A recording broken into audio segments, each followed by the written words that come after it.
নমস্কার, আমার আপনজনেরা রুদ্রবার্তা টুডেতে আপনাদের সকলকে স্বাগত জানাই। আমি রুদ্রপ্রসাদ ব্যানার্জি।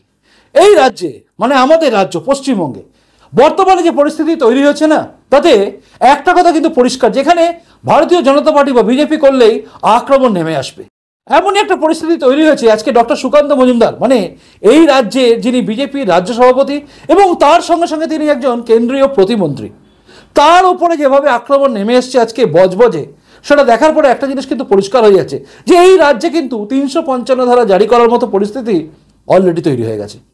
এর আগে থেকে কিন্তু ছিল পরিস্থিতি, তখনও আমরা ভেবেছিলাম যে হয়তো হতে পারে, না হতে পারে, কিন্তু আজকের পরিস্থিতি বুঝিয়ে দিচ্ছে যে এই রাজ্যে যদি 355 ধারা জারি করা না হয় তাহলে আখেরে ক্ষতি হবে কিন্তু এই রাজ্যে সাধারণ মানুষের। কারণ যেভাবে যে কায়দায় আজকে আক্রমণ শানানো হলো ডক্টর সুকান্ত মজুমদারের উপরে, যে কায়দায় এবং তারপরে যেভাবে একে জাস্টিফিকেশন করা হচ্ছে, মানে হতেই পারে, এটা তো হবেই, কেন্দ্রীয় বঞ্চনা আছে তার জন্য হবেই, এই যে কথাগুলো চলছে না, বুঝিয়ে দেওয়া হচ্ছে যে এরপরে কিন্তু আরও বিভিন্ন প্রান্তে বিজেপির নেতাকর্মীদের উপরে আক্রমণ নামবে।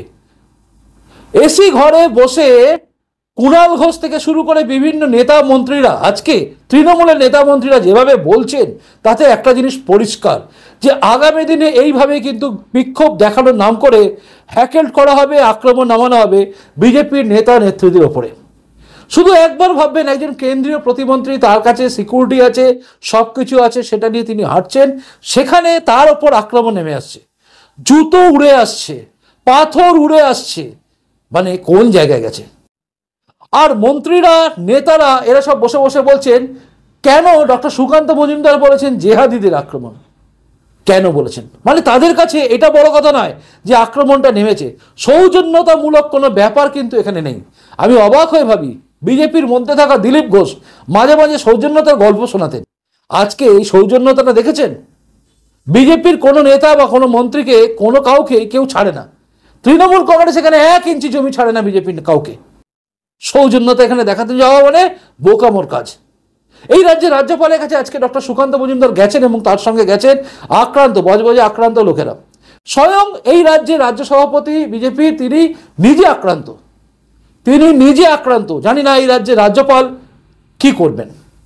আমরা জানি রাজ্যপালের কাছ থেকে সেরকম কিছু আশা আমরা করি না, তবে মনে হয় এবার রাজ্যপালের একটু নড়ে চড়ে বসা উচিত, কারণ রাজ্যপালের ওপর ভরসা তলানিতে ঠেকতে ঠেকতে এমন জায়গায় গেছে। আজকের পরে যদি রাজ্যপাল কোনো কিছু ব্যবস্থা না নেন, কেন্দ্র সরকারের কাছে কোনো কিছু যদি অনুরোধ না পাঠায়, তাহলে এই রাজ্যপালের সম্বন্ধে আমাদের বাধ্য হয়ে কিছু বলতে হবে।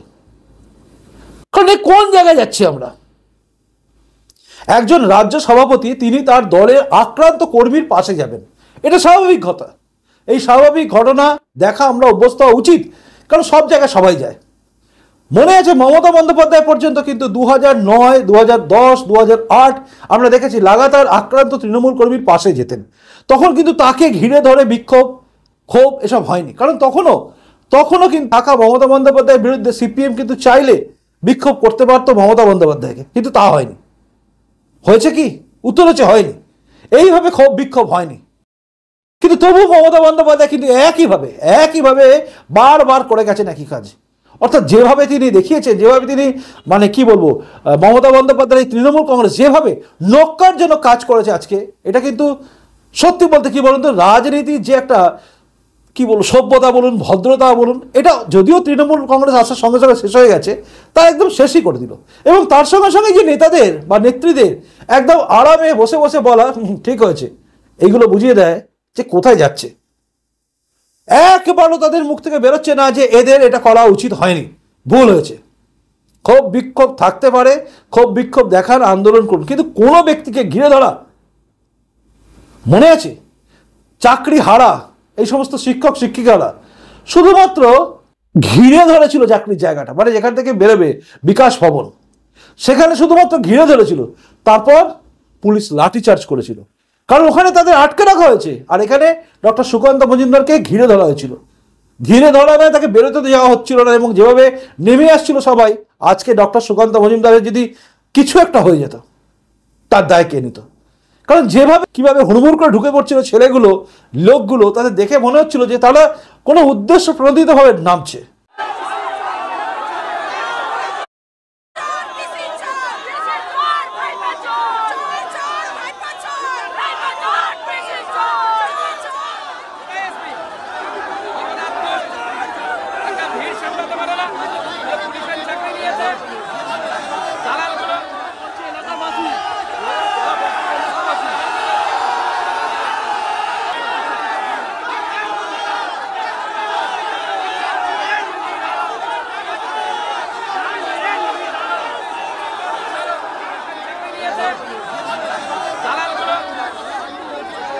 দেখুন কি ভয়ঙ্কর পরিস্থিতি, এরা গণতন্ত্রের কথা মুখে বলে, আজকে গণতন্ত্র দেখবেন ভর্তিত হচ্ছে গণতন্ত্র।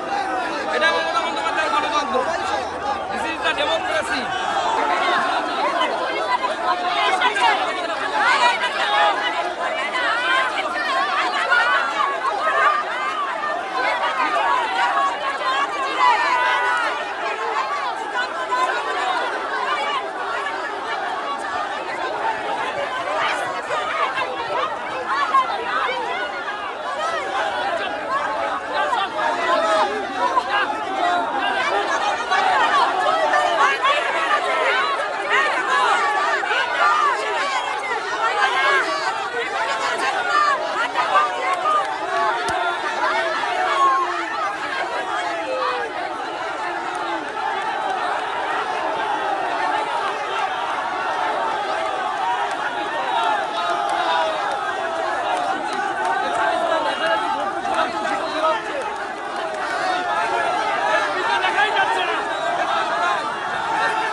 খিস্তি খেউর তো রয়েছে, যাই হোক খিস্তি দেওয়া তৃণমূলের একটা কালচার, সেটা অনুব্রত মণ্ডল বুঝিয়ে দিয়েছে। কিভাবে আইসি লিটন হালদারের মা তুলে গালাগালি দিয়ে বুঝিয়েছে যে এটা একটা কালচার তৃণমূলের, এই কালচারে চলবে তৃণমূল। ওই কালচার নেওয়া তৃণমূলের কাছ থেকে খিস্তি খেউর আমরা আশা করতে পারি, কিন্তু জুতো ছুঁড়ে মারা, একজন বিজেপি নেতাকে ঘিরে ধরা, একজন প্রতিমন্ত্রী।